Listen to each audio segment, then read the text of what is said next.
Art Boncato, a Mindanao traveler.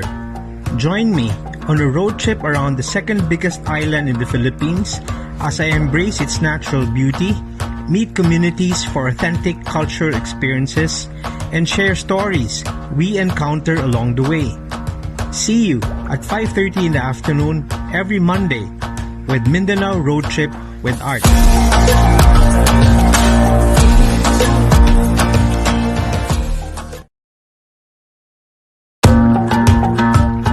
I'm Art Boncato, a Mindanao traveler. Join me on a road trip around the second biggest island in the Philippines as I embrace its natural beauty, meet communities for authentic cultural experiences, and share stories we encounter along the way. See you at 5:30 in the afternoon every Monday with Mindanao Roadtrip with Art.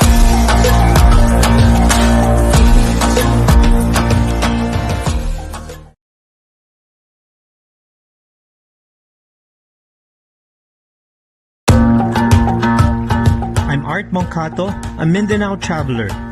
Join me on a road trip around the second biggest island in the Philippines as I embrace its natural beauty, meet communities for authentic cultural experiences, and share stories we encounter along the way. See you at 5:30 in the afternoon every Monday with Mindanao Roadtrip with Art.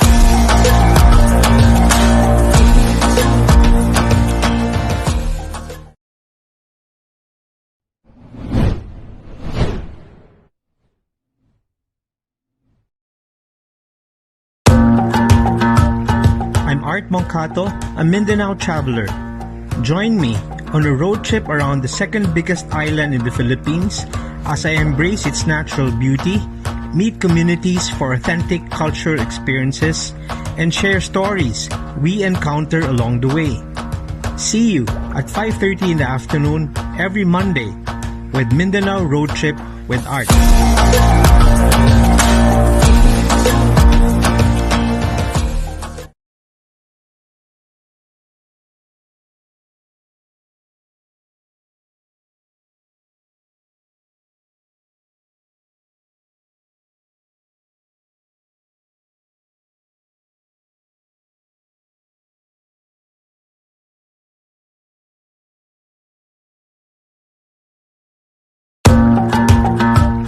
I'm Art Boncato, a Mindanao traveler.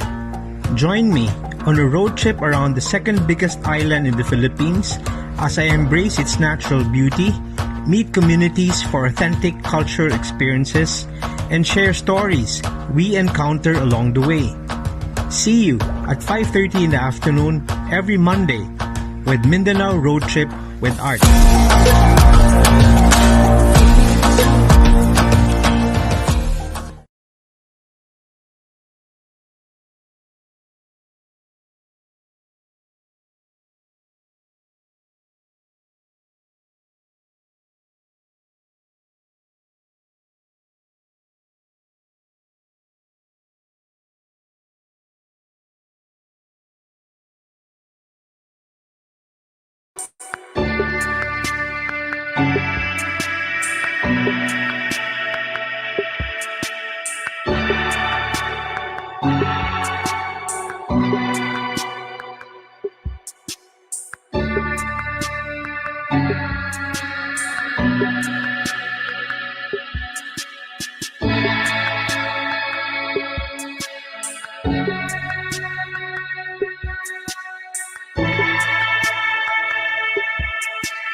Experiencing its breathtaking natural charm, we take steps back to the island's past, relive history, and appreciate heritage through important landmarks and traditions that remain alive and well.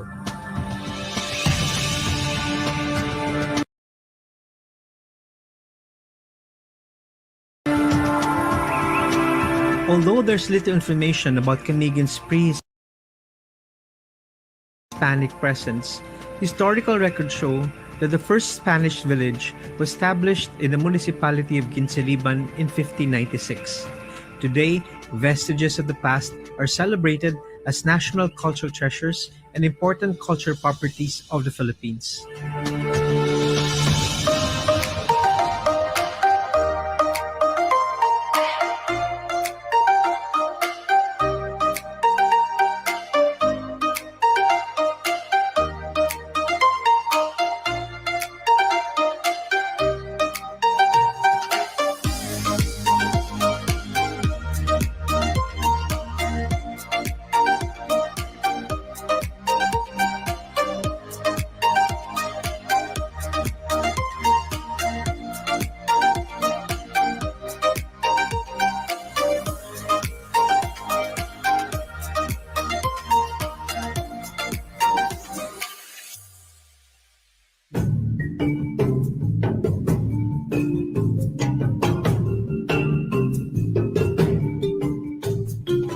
For having exceptional cultural, artistic, and historical significance in the Philippines, 14 ancestral houses in Camiguin have been tagged as important cultural properties by the National Museum.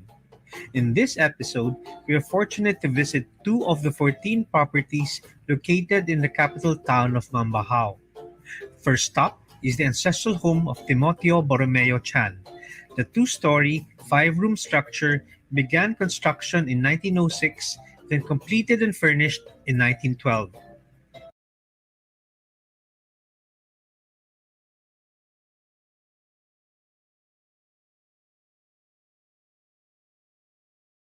Current homemaker Nerio Toledo Chan graciously received us to their 113-year-old home.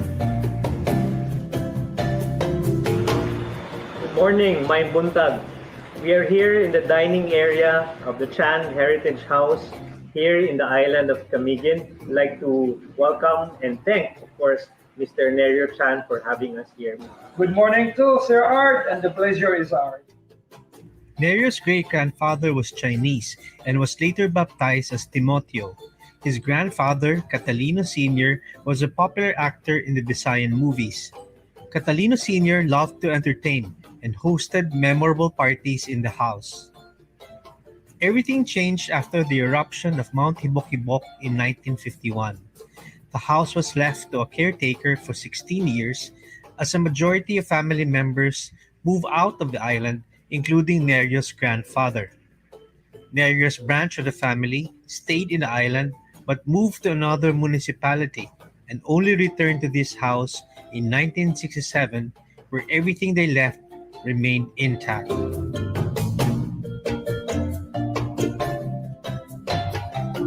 And that makes the difference sa ubang mga old houses sa Camiguin. Yes. The structure is there, Yeah.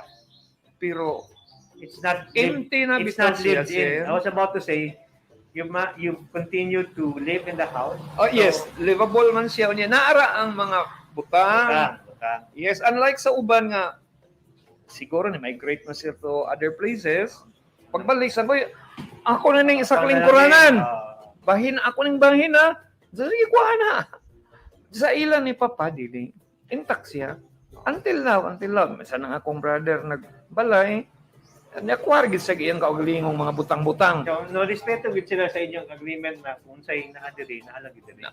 So, but pasabot sir, ang kadaganan sa butang sa inyong nindot nga balay, tinuod yun nakaraan. Oh, they were really functional. Functional and For really family use. So even they were here even as early as 1912, I understand. Mao na sir nga we find it hard kung mag-acquire manggaling tagbutang siguro mo blend sa karaan nga atong balay. Aside nga watay kwarta, Humble ka. dili punta kapalit kay alala mo tiner ka og kanang mga sophisticated na nga like sofas or sa diha nga ang nakadindot lang kay survive mo pud atong gamit. Yeah, di ko kinaka ko isa man yan, di ba? Kanang During sa visit ni Queen Sofia, oh, I don't know when was that. I think year 2000 if I'm not mistaken. Oh. Kuan. Yes. Ilan yung gihulaman? Oo. Sa iyang Gidas Mansion, kay iyang lingkuran. Ano yung lugaran? Yes, okay ni kini. Kining set. Two of these four. I see. Two of these four chairs. Then ako sa gidala sa stage. Pero it passed through a tedious process. Kaya a week before, niabot siya. Gianhin ni siya, thanks how strong sa kalig-on. Lang, naray naman mo lingkod. Punta nga na natugpuan diri, kanang marker. Na dili lagi pod may kibawgi mong caption. So, kuha na lang kay kung atong butangan og caption, mura na sa museum na. Oh. So, natawala, leave it natural. Murag oral history na lang. Oh, murag ingon na lang. So, mao to nga. Ay, mo din nigi. Tama ra ko gingon mo nigi lingkuran ni Queen Sofia. Oh, mura na siya. There's so much history in this house, and then I'm sure so many family memories, di ba? Oh, diha sa Parang, sir. as you mentioned, they're all together in the paso. Sus kalingaw siguro diri no kanang saba and harmonious living diri. Kuyog pa akong lolo og lola. Oh, niya. Mga anak. Ang karon na kami na, marag mingaw kung dili may mabisitaan sa akong pagumangko nga duol raw po niya. Kaya wala most of the time out of the island man So sila. how many are you in the household, sir? Kami tulo lang ang akong mama, Your mama, ikaw, and ako og naa mi kauban isa. Today, the house only has 3 residents. Nerio lives with his 93-year-old mother, Loretta, or Nang Inday to many, and a household help. A century since its construction, the Chan house stands strong and a treasure trove of antique furniture, fixtures, and memorabilia that have so far survived 4 generations of the Timoteo Chan family. And our next stop is the seaside ancestral house of Don Carlos Corrales.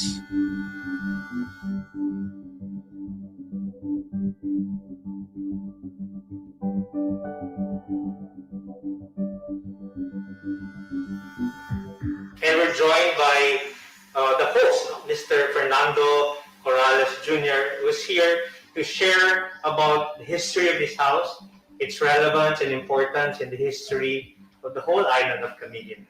How old is the house and how it came about that this beautiful structure was put up in this part of the island of Camiguin?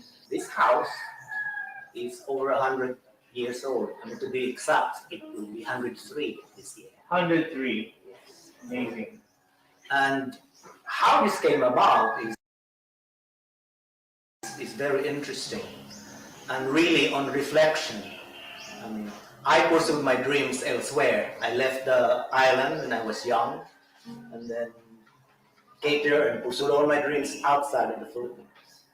But I got so inspired because I just came back in 2015, and on reflection, how interesting it would be to reflect and imagine then at that time how Camiguin was.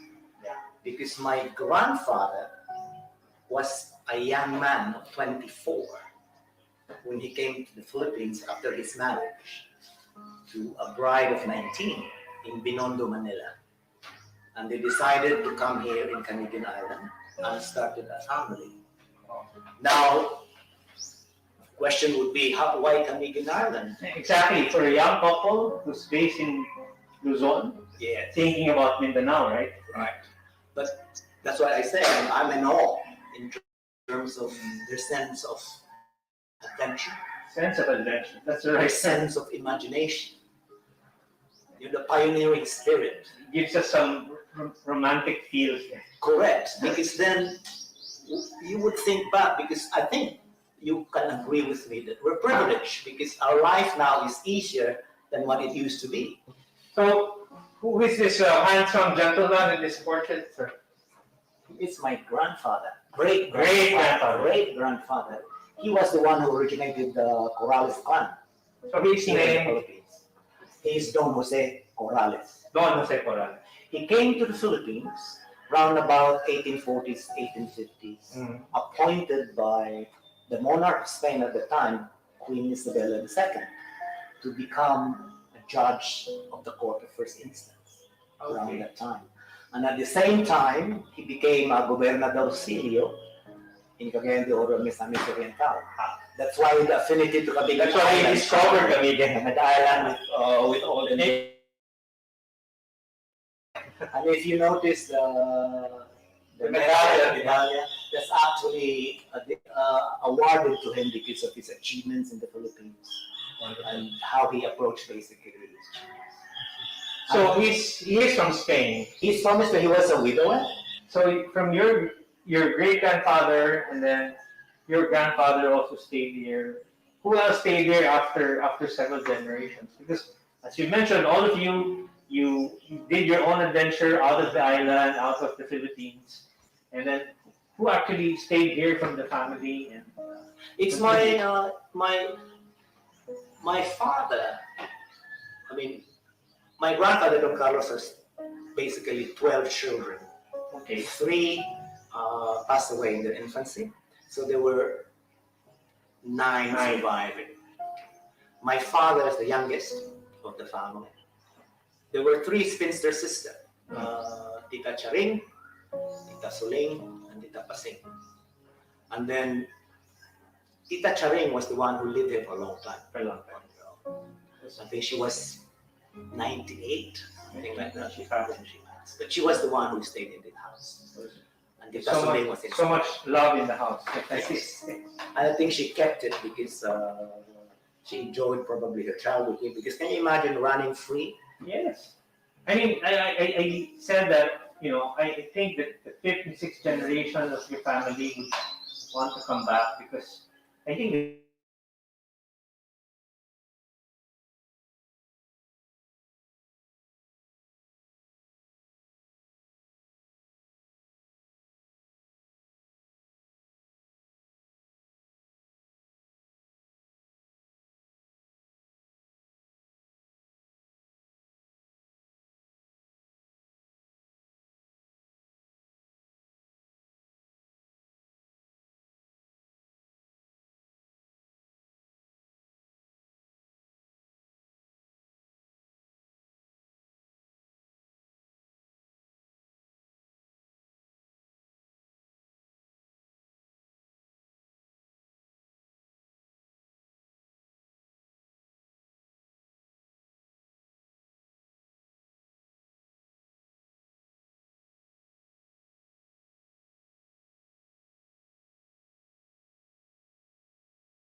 The first eruption. First eruption, yeah, but this is the original copy. This is the original one, huh?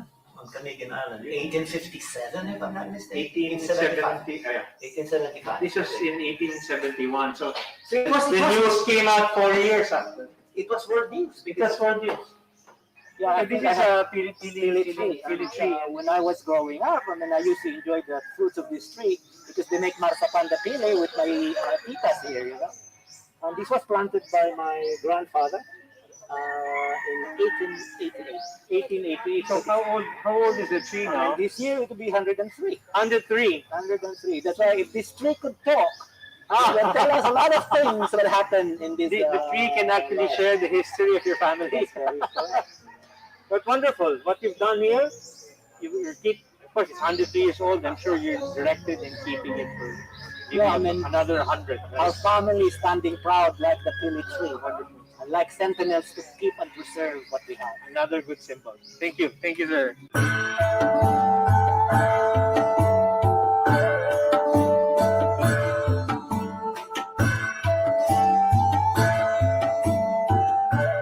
In 1907, the Gabaldon Law was passed by the Philippine Assembly, funding 1 million pesos in building these structures, school buildings all over the country from 1907 to 1915.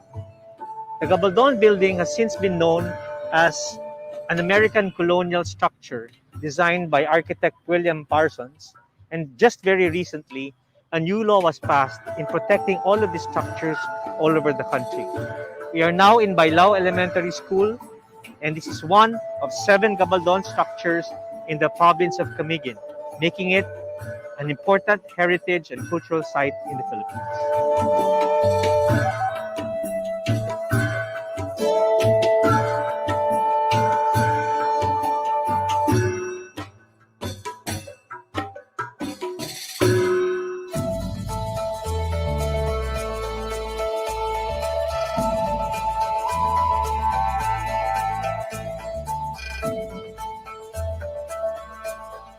This monument and water fountain, built in 1914, was part of the first wharf of the province of Camiguin. This area, now called Plaza Union, was the center of activities. It was bustling with activities related to the booming coconut and abaca industries that dominated the local economy.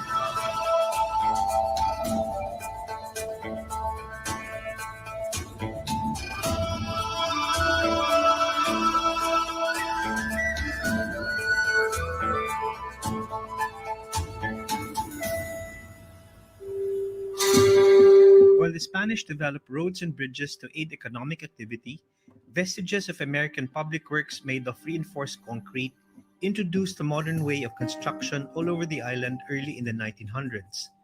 Remnants like this concrete creek railing show longevity and strength. The dying craft of blacksmithing sees a spark of life here in Camiguin, with about a dozen men organized in makeshift stalls humbly set up along the highway. Junior Guy Ramon, originally from Surigao and married to a local, has been a blacksmith here for over 30 years. His small team starts a day at 5 in the morning and skillfully hammer, heat, blow and shape scrap iron or molye for half a day. Like a dance performance, Junior and fellow blacksmiths craft and produce a dozen Philippine bolos like the barong, guna, and sanggot by noontime to meet prepaid orders or sell them on display by the roadside.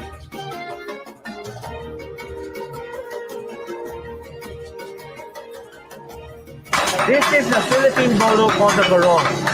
It is an all-purpose tool popular all over the Philippines. And we thank the hardworking man behind me for keeping the art of blacksmithing alive and well.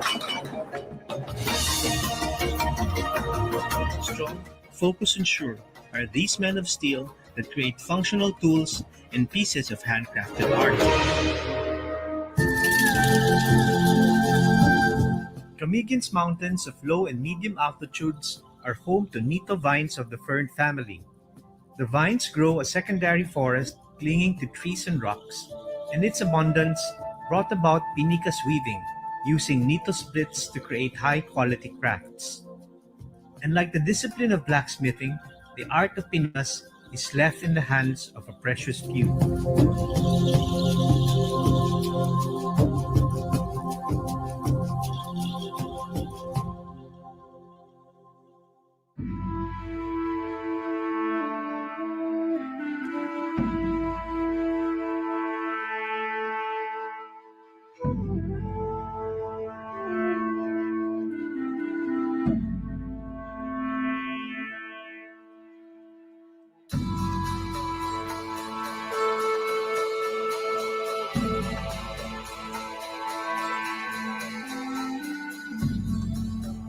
The Santa Rosario Church here in the municipality of Sagay is an important cultural property as declared by the National Museum.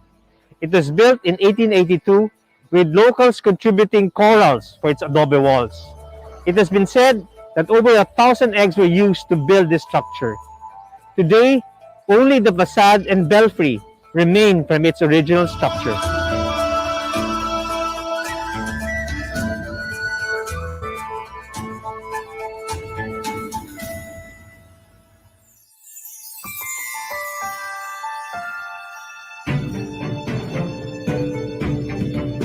The San Nicolas de Tolentino parish in Mambahaw was founded in 1916, and the current church structure was built to completion from 1936 through 1938. Despite the huge size of the church, its simplicity complements the small town center of Mambahaw. Stained glass windows, wood doors, and not so ornate altar make for a unique mid-century design.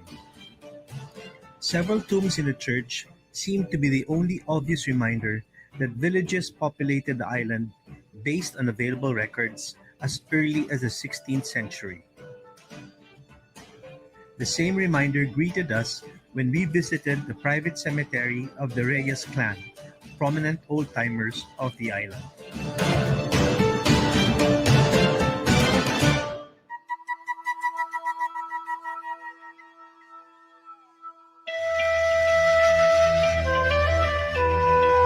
We are in the municipality of Quinciliban, the first Spanish settlement in the 16th century in the island of Camiguin.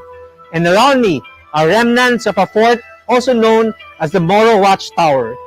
And the lookout behind me were used by locals to watch out for pirates who were never welcome to the island.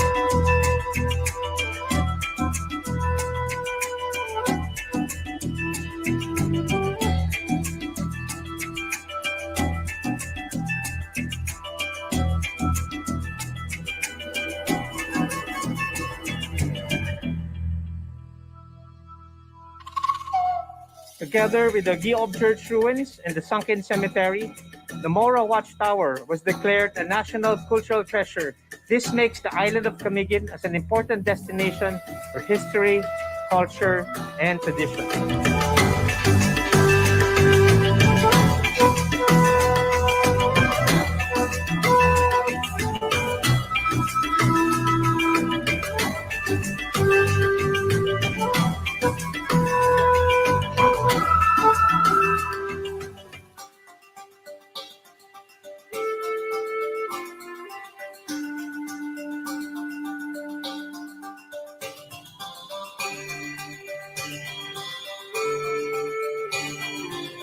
The old church ruins, also known as the Giob Church ruins, would probably be the only reminder of the fury shown by Mount Vulcan when it erupted on May 13, 1871.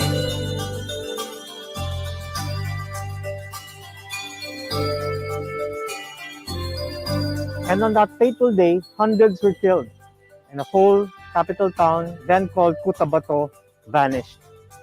Today, the Giob Church ruins is one among popular destinations in the island of Camiguin, reminding travelers and locals that the island is a cradle of history, heritage, and tradition.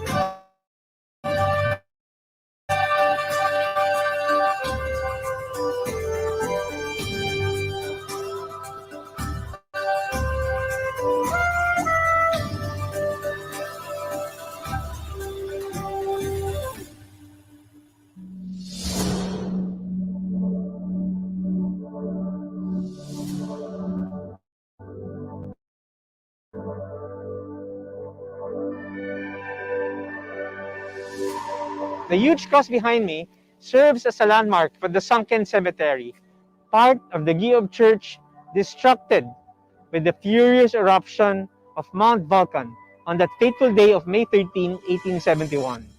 Today, both Giob Church ruins and the sunken cemetery are national cultural treasures of the Philippines.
I'm Art Boncato, a Mindanao traveler. Join me on a road trip around the second biggest island in the Philippines as I embrace its natural beauty, meet communities for authentic cultural experiences, and share stories we encounter along the way. See you at 5:30 in the afternoon every Monday with Mindanao Roadtrip with Art.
Art Boncato, a Mindanao traveler.